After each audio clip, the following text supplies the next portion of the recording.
Toronto Bay Area Throwbacks, and today I'm going to be showing off my Ebbets Flannels collection. Now this collection has some variety. I got jerseys, shirts, dugout jackets, hoodies, hats. I feel like that's everything, I think.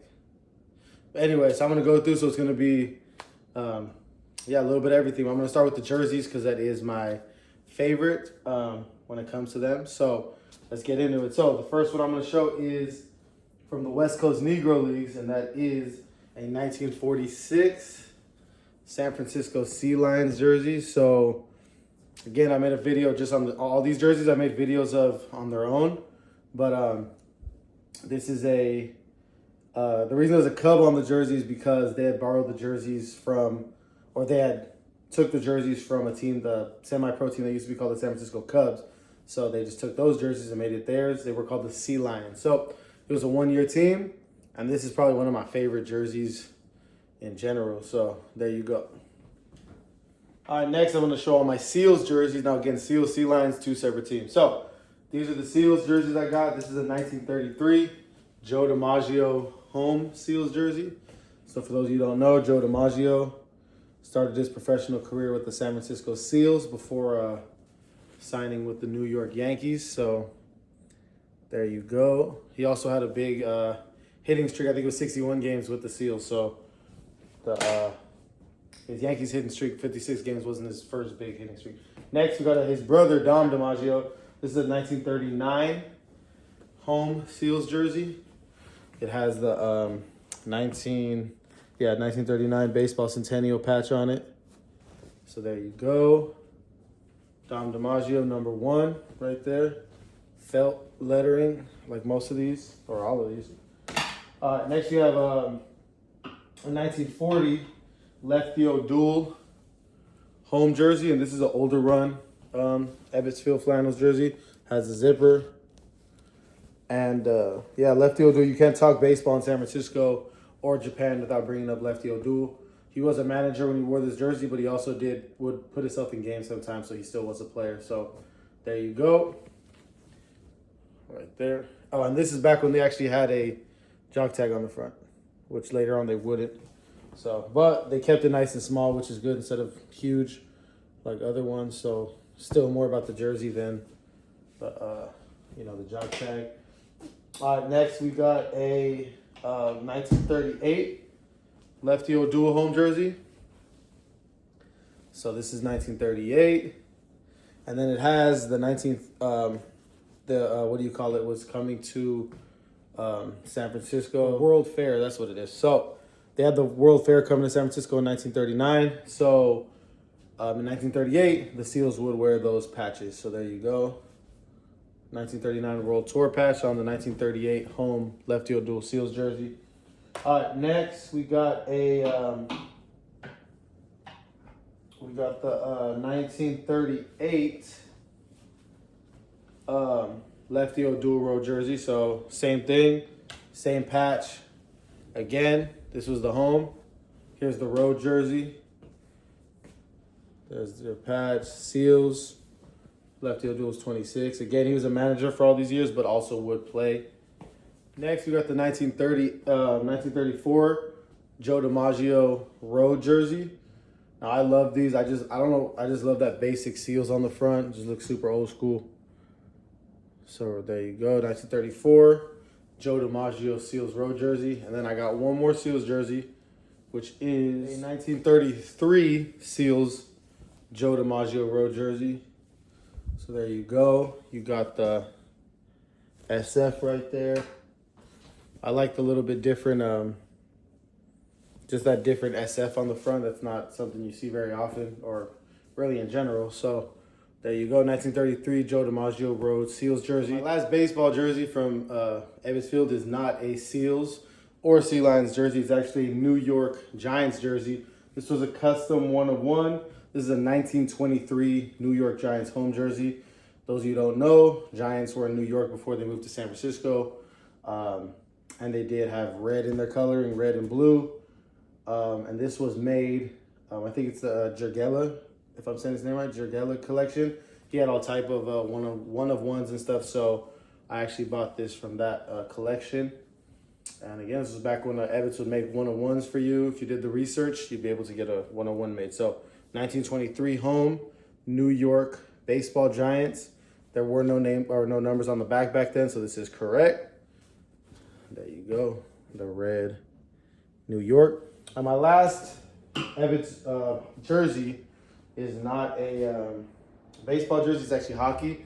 It is the 1949 and 1950 San Francisco Shamrocks of the Pacific Coast Hockey League. Now, unfortunately, there's some holes in it. There's one on the back too, but I might get those sewn up, hopefully. But there you go. I don't think the number's any specific player. I think it was they just do a number on the back. So this is nice, wool.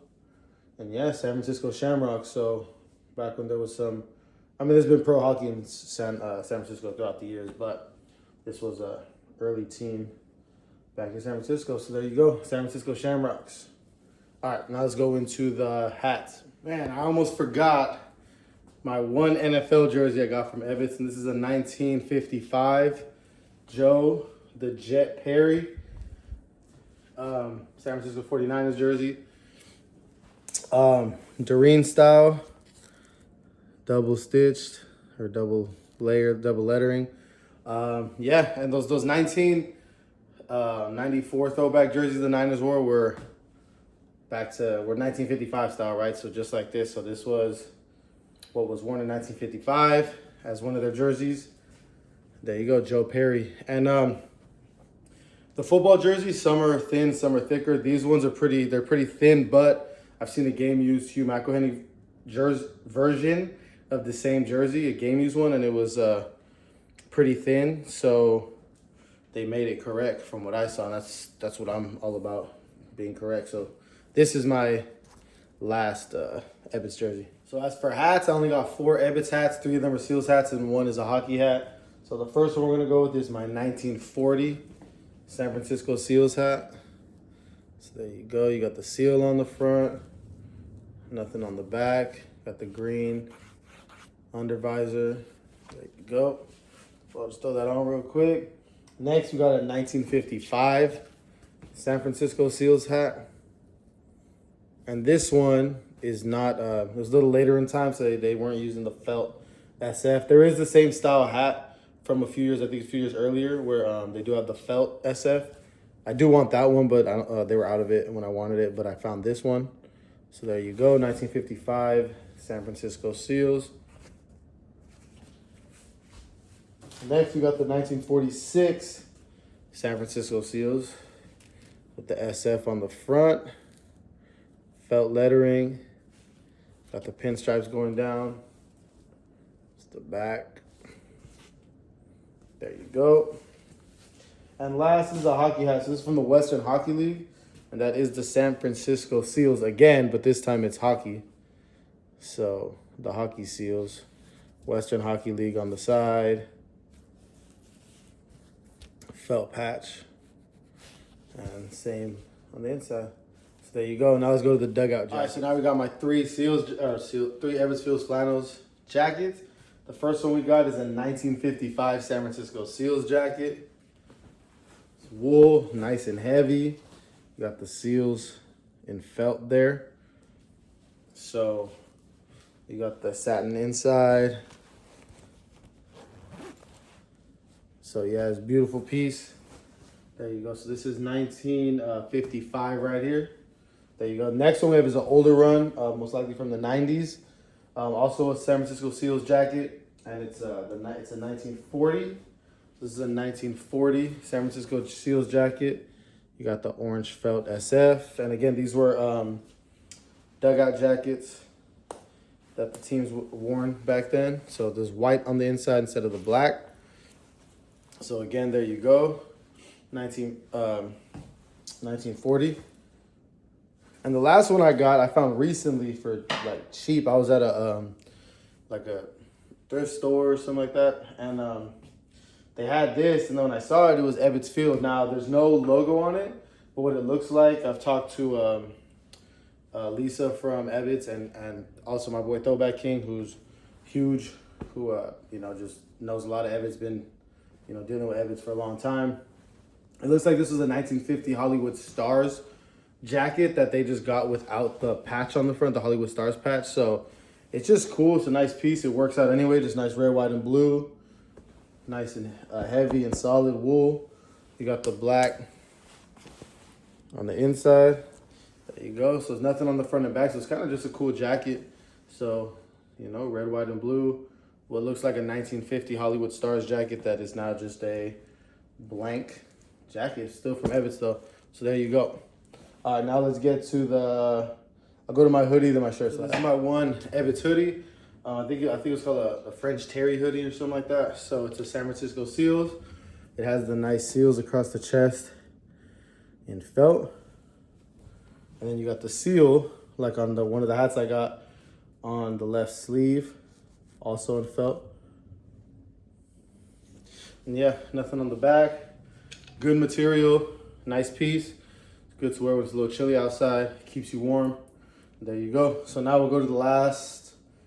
Pretty sure the last things I got is my t-shirts. All right, so last I got is my shirts. I only have 3 Ebbets flannel shirts. So far, I've shown nothing but San Francisco and a New York jersey, which had ties to San Francisco, right? Because the New York Giants became the San Francisco Giants. But I finally got to show some love to Oakland. And that is, I have an Oakland Commuters shirt. It was an old baseball team from the California State League, 1907. You got the O for Oakland right there. There you go, Oakland Commuters. So I love it. Yeah, it's just a dope shirt. Happy to be able to show some love to Oakland. So there you go. All right, next I got 2 more San Francisco Seals items. Both shirts. I'll start with this one. So there you go, San Francisco Seals, Seal Stadium. Got the Seal Stadium right there with the seal on it. And if you look at there's SF on the left sleeve.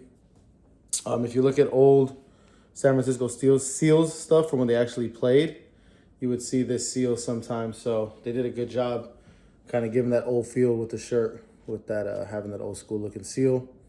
There you go. And my last shirt, this is one I wanted bad. I loved it. I think this is the first first Ebbets shirt I got. And it's just this one right here, Seal Stadium, 16th and Bryant. And there you go, right there. That's what Seal Stadium really looked like too. Nothing on the sleeves, but there you go. I have a video that I did at the location of where Seal Stadium used to be. I also, when I visited Seattle a couple years ago, I went to the Ebbets Flannels headquarters and I got a whole video there. So please check them out. I'll put them in the description, the links. Check them out if you're into that. And that's really it. Yeah, that's everything. So that's my whole Ebbets Flannels collection video. Hope you liked it. Give it a thumbs up if you did. Subscribe if you're not already. Peace.